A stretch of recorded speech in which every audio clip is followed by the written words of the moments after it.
Good evening, everybody, and welcome to the second round of the Radical Esports Cup in Season 4 of 2025. We've come now to a circuit that everybody very, very familiar with in these cars. It's the Nürburgring Nordschleife for round number 2 in the SR10s. Myself, Ewan O'Leary, Ron Miles taking you through the action with Romero Augustin Cisneros behind the cameras as always. Ron, this used to be the championship finale every time, but not this season. We have gone for it for round number 2. At least it is still on the calendar, though, the Nordschleife circuit. Everybody's going to know very, very well. Yeah, very good that it's back on the calendar. Been a little while since it's actually been a fixture of this Radical Esports Cup Championship season. I think the last time we saw it was all the way back in Season 1 of 2025. Took a break in the spring and the summer, but we're here again as the fall has just now started. And looking at the calendar that we've got for this season, you look CTMP last time at the Nordschleife here today, Imola, Belle Isle, Portimao, Algarve. You can see Zandvoort, Mid-Ohio, Hockenheim Ring, Monza, Watkins Glen, Le Mans. That's still a race that I really have pinned. It's going to be an interesting one, and Road Atlanta to bring this season to a close. You've got a mix of a lot of different things, some heavy draft tracks, some ones that are a bit more on the technical side. Here at the Nordschleife, though, we've kind of got a mix of both in one track. This is really good for the SR10s, really good for us in the broadcast booth, if not a little bit stressful for these racers out there on circuit.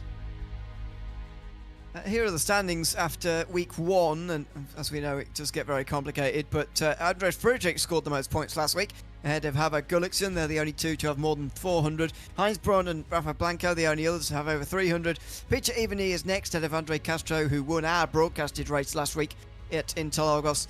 Then David Piazza, Lucas Vieira, Leon Gulliksen, and Sorli Reitinen. Is Leon Gulliksen any relation to Havard Gulliksen, I wonder? I don't know what the story is there. But anyway, let's have a look then at starting grid for tonight. And it's Guillaume Berend who starts on the front ahead of Rafa Blanco. Bit of a surprise there with Lasse Sorensen and Peter Ivany on row 2. Heinz Braun and Eduardo Rocha round off row 3. Havard Gulliksen's next on the number 1 car with Andres Friedrich alongside current points leader Emeka Ogazazi. Dazzy is in 9th ahead of Adrian Rostang. It's Paki Caruso and Samir Kadura who are then on row 6. Maciej Kopernicki is ahead of George Gonzaga, next with Juan Perez, and Ole Gulliksen next. So many of them. Robert Woodward and Menno de Graaf are on row 9 together. With on 19th place, it is Cadel Horgan with Loris Baylor running up the top 20.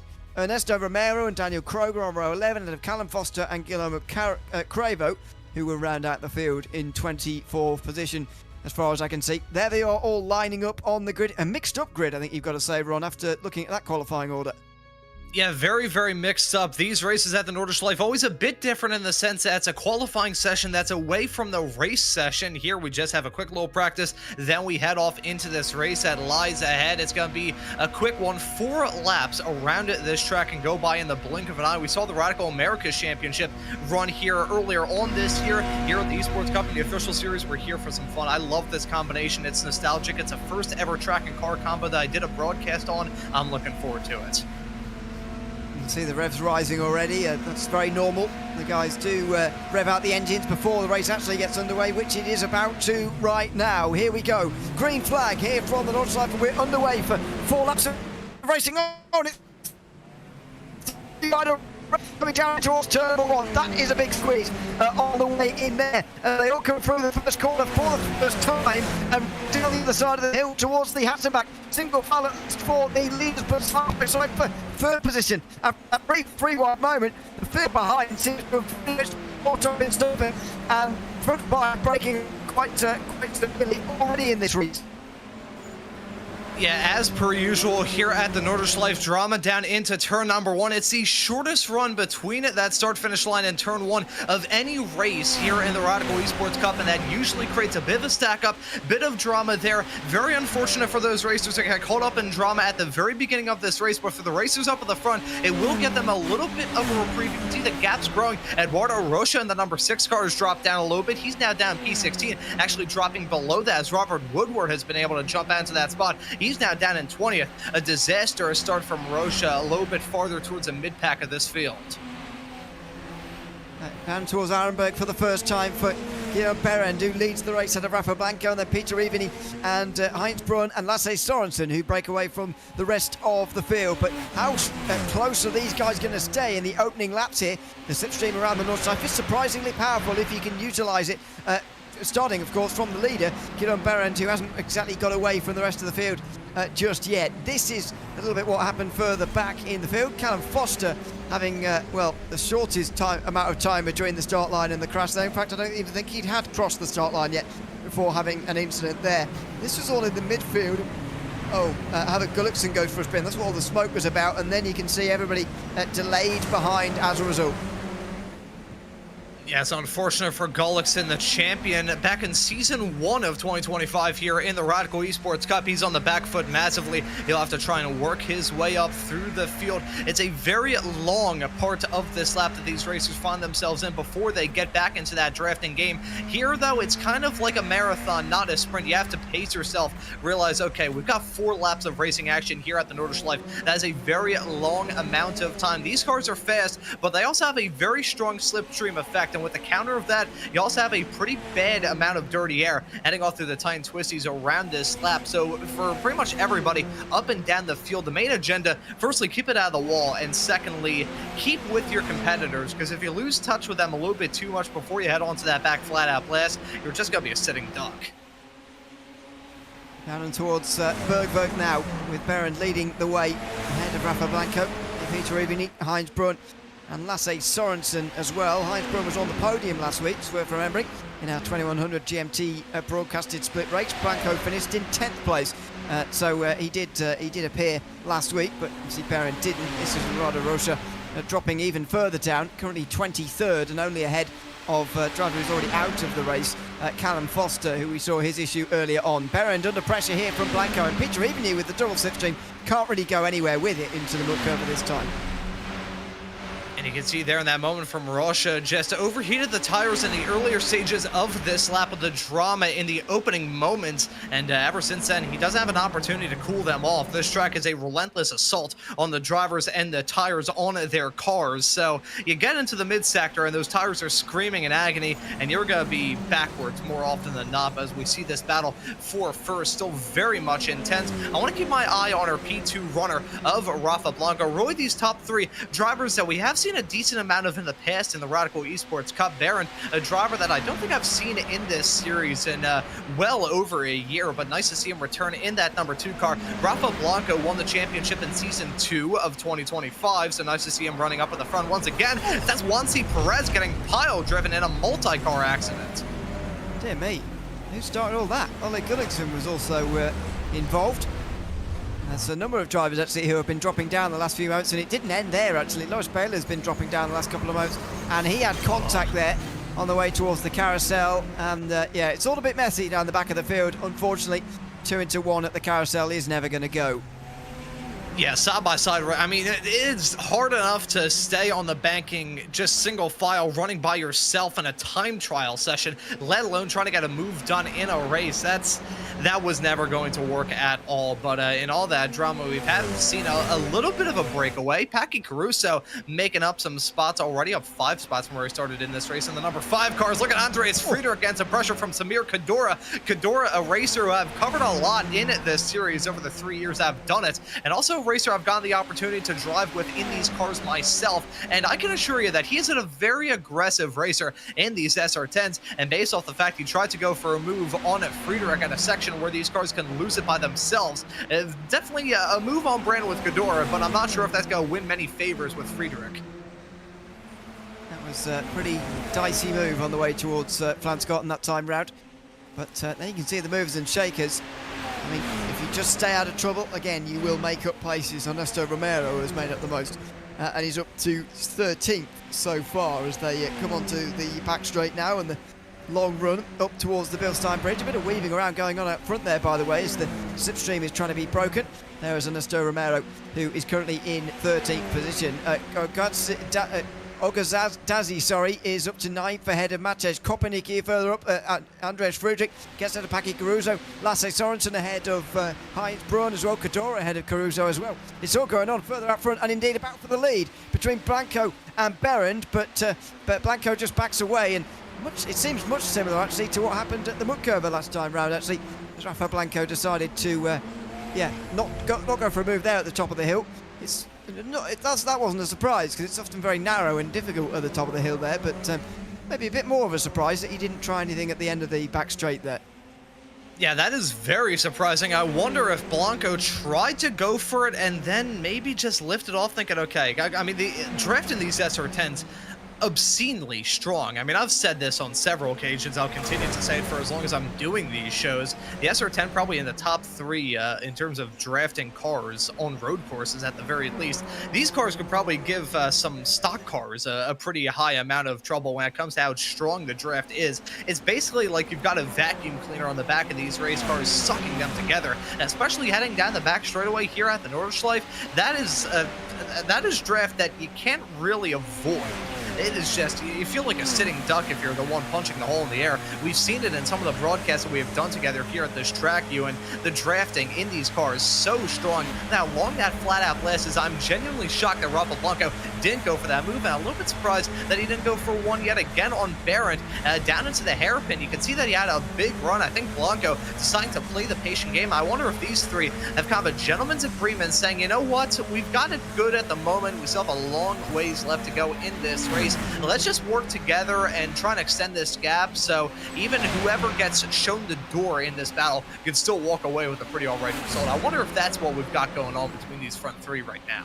Yeah, I mean, or just to sort of guarantee themselves that it's only going to be them 3 fighting for the win, and then all bets will be off on the penultimate last lap maybe, or maybe even later on this lap. But this strategy has already distanced Sorensen and Heinz Braun in this group, so it's working to a degree already.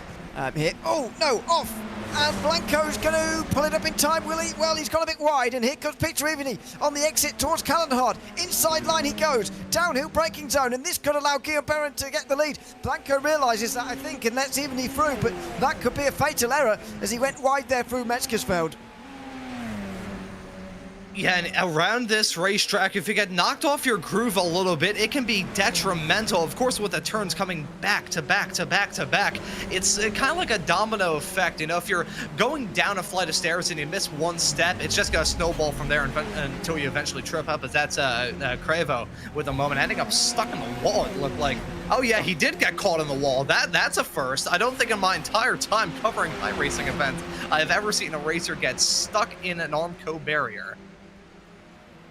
Well, not like that. That doesn't happen very often. It does happen sometimes when you have particularly wild crashes, but not just going head first into the wall so innocently like that. But either way, that's what's happened, unfortunately, back there. There's been an incident as well, I think, for Ogadazi and Kopenicki as well. He was dropped a bit further down to 14th place now, so I wonder whether there's some more replays coming in a few moments, as indeed there are. Kopenicki sees the car in front going off. Ogadazi, I think it is, and just piles in. Didn't really have anywhere to go there through miss as these two in the bottom right hand side of your screen get a bit closer to the leader. Ooh, as you can see, Hogan very slow, heading down into the tight twisties, and I think he just decided to pull it over and call it a day. That's a little bit surprising about that.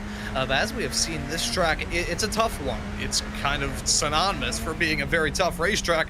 These drivers, though, it's been a little while since they got an opportunity to race around here. I think the last time that we saw it was, again, all the way back right towards the start of the year. I think it was all the way back in February or March the last time that we saw this track play host to a race. I think it was the season finale for season 1 of 2025, the last time these racers, many of them, got the opportunity to be out there on this racetrack. As much as it's one that everybody really knows, I remember as a kid driving around this track on Forza Motorsport 4 on any sort of car that I could get my hands on. I love this track. I know it like the back of my hand, but when you're trying to do well in a race like this, in a series that's as competitive as this as well, you really have to be a little bit more than just familiar. You have to be super comfortable. These SR10s require a very specific set of skills to get them around a track like this as efficiently as these racers do. So I'm wondering if some of these racers still a little bit out of their groove, even though we're very far along in this week at a track that many of them drive every single week at a car that they drive around often as well.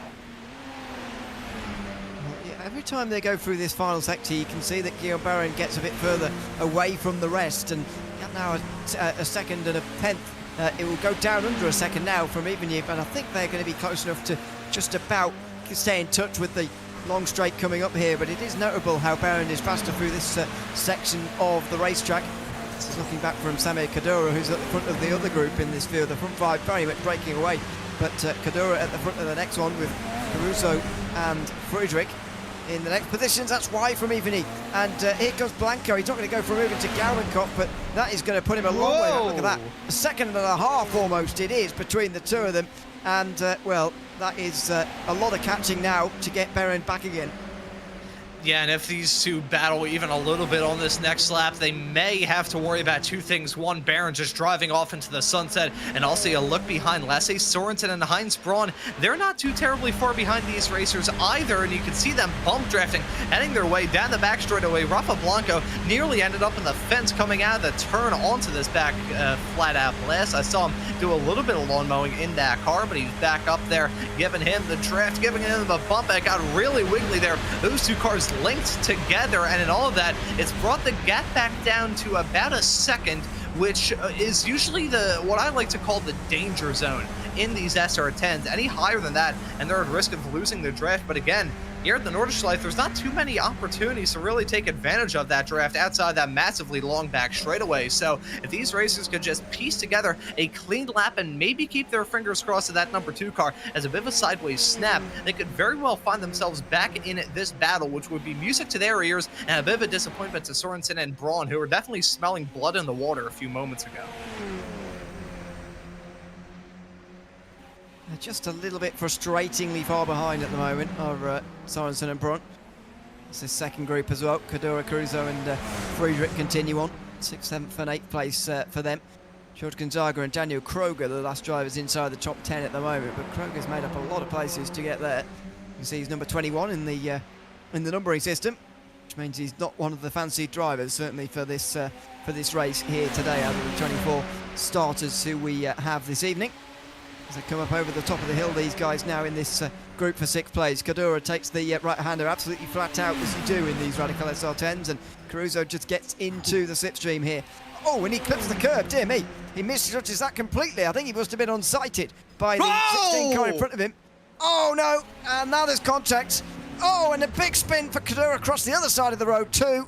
And Samir Kadura is out of contention for this race this afternoon. That was coming, really.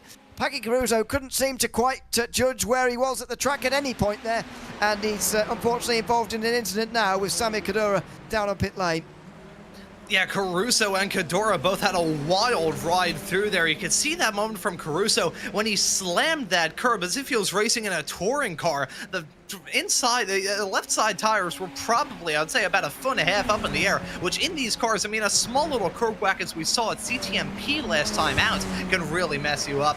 Hitting that in these SR10s, he was basically flying a kite off through there. Let's see the moment with himself and Kadura. And it was actually a bump draft gone wrong there from Paki Caruso to the back of Kadura. Nothing that Kadura could have done, and a code brown moment for sure for Andreas Friedrich, who avoided that drama just barely as Kadura speared from one side of the racetrack to the other. Caruso misjudging that massively. He still holds on to P6, but I'm sure Kadura is not going to be a happy customer when it comes to that move that Caruso pulled on him.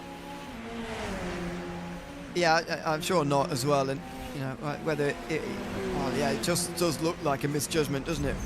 That he just had over the first of all over the top at Flugplatz actually, but actually back down the other side, and so coming towards Schwedenkreuz as well, it seemed to get very, very difficult. So yeah, that's all a big shame, unfortunately, for Kadura, who's now down on pit lane, and only 15 drivers I think have avoided pit lane now out of the 24 who have started this race. A very attritional race, as the Nordschleife always is. 1.3 seconds the gap for Guillaume Barron at the front of the field ahead of Peter Ivany, and then you've got Rafa Blanco, who's just in behind him here. He's just going to use a bit of the reverse draft, if you like, the bump draft.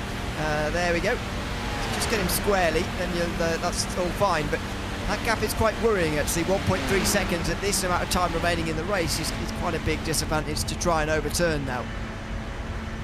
Yeah, I feel like Rafa Blanco was just a bit too inconsistent throughout the lap to really hold on to that P2 spot, and Peter Ivany, he hasn't really been able to make that charge either. He's been a bit more consistent when it comes to pace than Blanco around this lap, but hasn't really had that extra spark to close up the gap to the number 2, more or less mount a challenge. So it's stagnant up at the front between those racers. I think there is a push that is going to come their way, and I said this a little bit earlier on, and it was a bit of a red herring at the time, but I think there is maybe a shot that Lasse Sorensen and Heinz Braun, we see them in the battle right behind those two for 4th.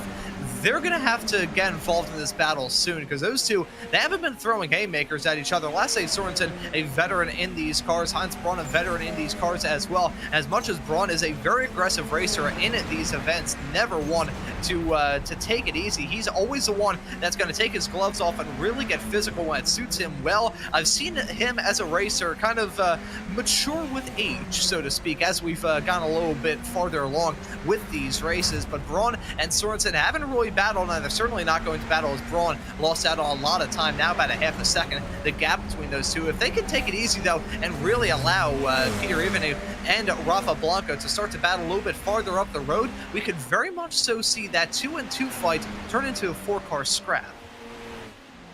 Yeah, it's looking more like that's the way around it's going to be, rather than a 3-car battle for the lead, with Ivany catching Guillaume Berend. I think the other way around is a lot more likely as they come through the Stefan Bellerfest now and on their way towards Schwabenswand, sorry, at the end of the lap here. Not long before the Dottinger again, and the penultimate lap of the race will be complete. We'll see what Blanco decides to do. Does he go ahead at one last chance maybe of trying to catch Berend on this last lap? Because we haven't really seen his pace in clear air all day so far. He's decided to stay behind Berend earlier on, and now he's staying behind Peter Ivany as well, hoping that the sort of lack of battling here will allow them to catch the leader. But it's not the best run out of Gaumankoff he's ever had there at the top of your screen, and so it's going to have to be a big slipstream for him, as it will be all the way through the field. Robert Woodward down at the bottom of your screen in front of Menno de Graaf, who we're riding on board with at the moment as well. Here comes Blanco. Does he push or does he jump here? And no, he is going to push Ivany. He still believes that pushing the guy in front of him will get them to Guillaume Berend by the end, but I'm just not sure that is going to happen, really. Yeah, I feel like these drivers doing what they are doing, I give them credit for keeping it going in a straight line, hooking up that way. And okay, that's exactly the problem that I was just going to outline about bump drafting in these cars.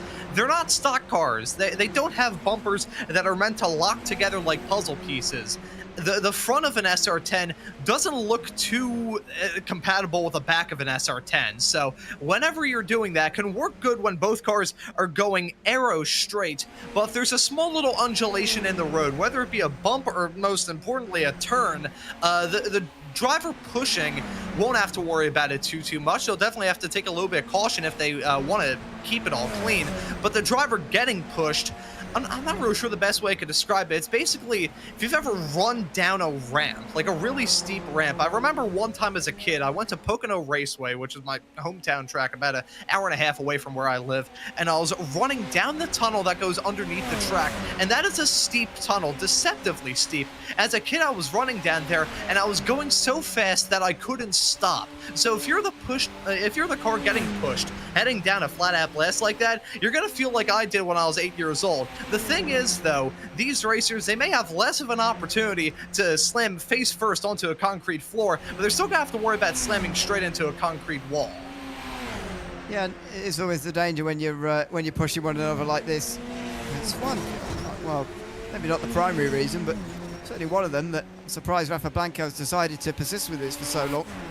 He's continually decided to push Peter Ivany here, even though I think he might well have some more speed actually than Ivany in front of him. If he'd got it in front himself, he might have had a chance at catching Berend, because just bump drafting on itself is not enough. I mean, Heinz Braun and Lasse Sorensen are doing the same thing now, and they're not catching the two in front at all now either.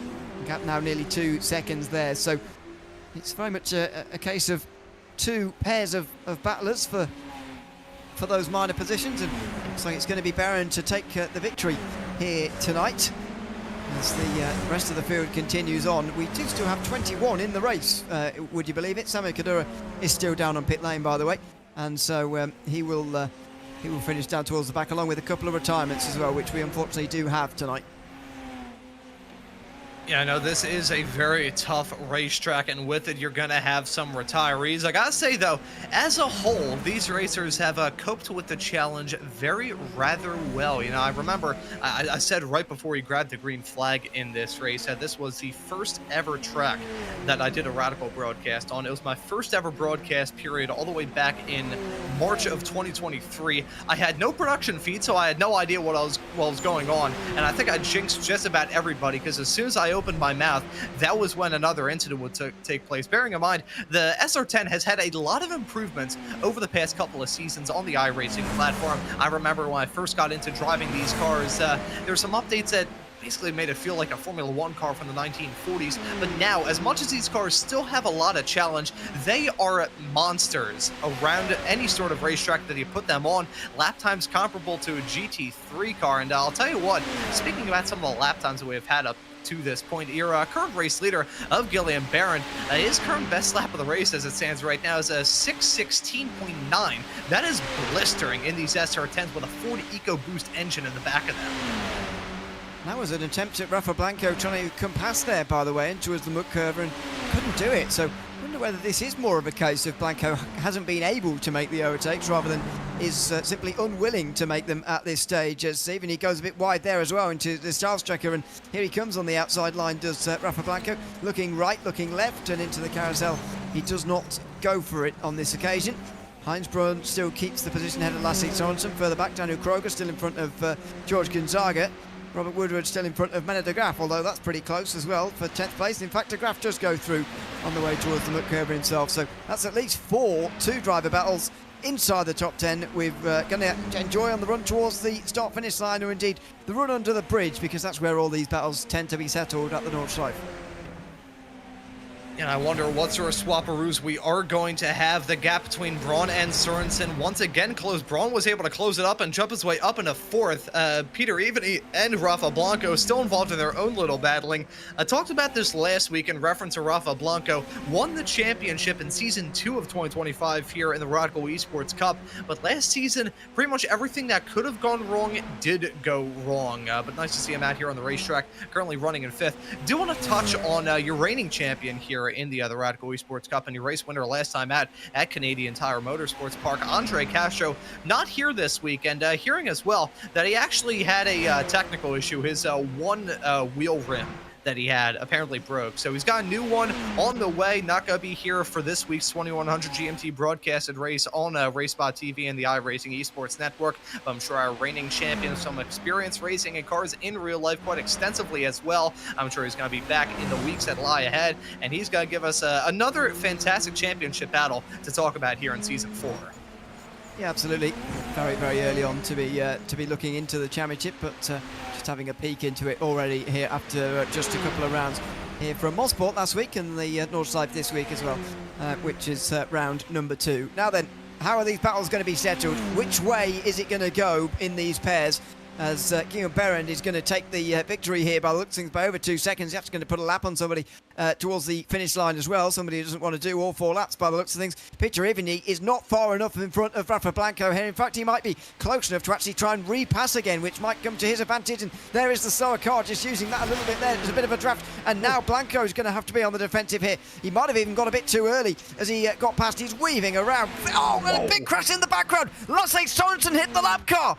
Lasse Sorensen hit the lap car, and he's going to finish 5th at best here with that moment. Even he comes back on Rafa Blanco as well, as Guillaume Barron comes through the final couple of corners to win here on the Nordschleife in the Radical Esports Cup. What a great victory from him. Absolutely considered and brilliant from him. Peter Eveny finishes 2nd of Rafa Blanco, but does Lasse Sorensen get 5th? Does he get in front of Friedrich? No, Friedrich gets his position in the end. He gets back to the top 5. And it's another top 5 for Friedrich. He finished 4th last week. He's 5th this week. Lasse Sorensen still stopped. He's still not got back going again here. And now he's crossed the line. Now he's crossed the line, Sorensen. We didn't see him, but he is now finished in 6th place. That was drama towards the end. We'll see if we can get a replay of it in a moment as to what on earth happened there to Lasse Sorensen. It looked, though, as if he just didn't see the lap car coming at all, and he absolutely smashed it.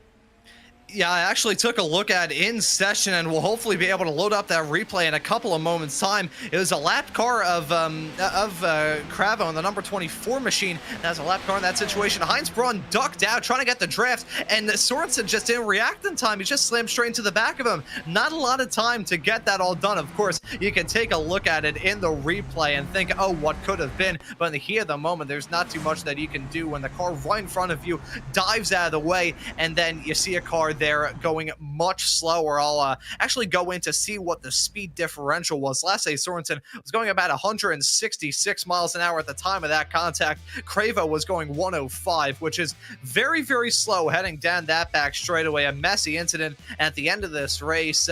Overall, well, it was a very clean event here at the Nordschleife. Just a little bit of drama right towards the end, but man, oh man, what a drive it was from Barron up at the front. Yep, a brilliant drive from Barron, who takes the victory here tonight from the Nordschleife in front of Peter Eveny, who got back past Rafa Blanco at the end there. Heinz Braun holds off Lasse Sorensen in the end, because Sorensen drops in behind Andres Friedrich. Paki Caruso was 7th, then of Daniel Kroger, George Gonzaga, and Menno de Graaf. It was 11th place for Maciej Kopenicki, who got inside of a minute of the win. It was ahead of Robert Woodward, actually, who dropped down late on. Avik Gullickson's first lap problem restricted him to just 13th in front of Ernesto Romero. Loris Baylor was in 15th place, ahead of Samir Kadura, who did get back out on the circuit, actually, at the end.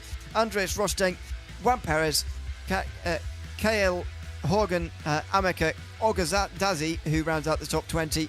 Ole Gullickson and Guillaume Cravo rounded out those one lap down. Eduardo Rocha and Callum Foster were both 3 laps down at the end of that race. Well, a return to the Nordschleife for us here, Ron. I mean, a bit of a surprise winner, I've got to say. I don't know how much you've seen of Guillaume Barron in your time, but I can't say I've seen very much of him at all. And yeah, he was pretty strong and dominant race victor here tonight.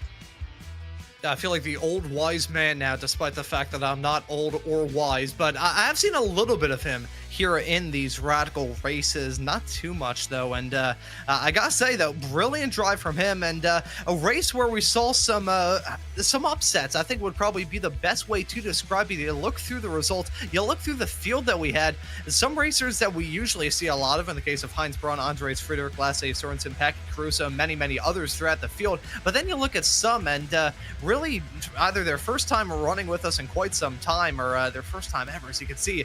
Unfortunate there for Lasse Sorensen, that contact with the lap car. Heinz Braun really hung him out to dry in that moment. But no, very interesting to see the assortment of new faces and new names here in the SR10s. This community on iRacing, one of the strongest that I've ever had the privilege of commentating on, and it continues to grow season after season. Really love seeing the life get breathed into this SR10 season after season.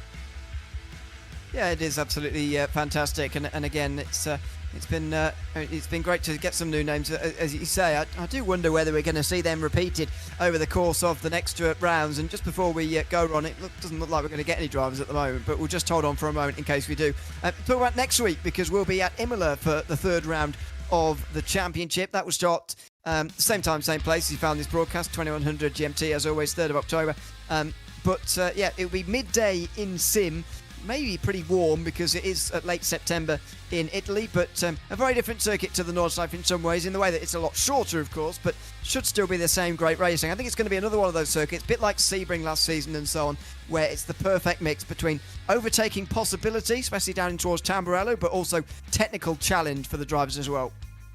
Yeah, that's the exact way that I was going to describe it, and you got those flat atlas that are going to make that slipstream game super, super important. But again, it's a challenging racetrack at Imola. That's one of the tracks that I haven't gotten the opportunity to cover. It's occasionally popped up. I think it's probably popped up once or twice. It's once every year that it appears. 2023, couldn't do the broadcast for that. 2024, couldn't do the broadcast then, unfortunately. Now here for 2025, I'll be on that broadcast with you, and it is going to be a really fun race at Imola. And that run up into the chicane at the very start of the race, the run down to Tamburello, that is going to be a magnificent way to get that race up and rolling. I'm looking forward to it. Again, to all you tuning into the show, you can catch it exactly the same time at exactly the same place in 1 week's time. Absolutely, and hopefully after the race we'll be able to chat some drivers then as well, because they haven't joined us tonight. So a big thanks to everyone who's been tuned in tonight to this Radical Esports Cup race from the North side. It's been a bit of a homecoming for us here tonight, although it is only round 2 and not indeed the end of a season. We'll be back next week with Imola on October 3rd, as we mentioned, but for now, from myself, Ewan O'Leary, Ron Miles and Ramiro Augustin Cisneros behind the cameras here tonight, it's goodbye from the North side. We'll see you again in 1 week's time for more Radical Esports Cup racing.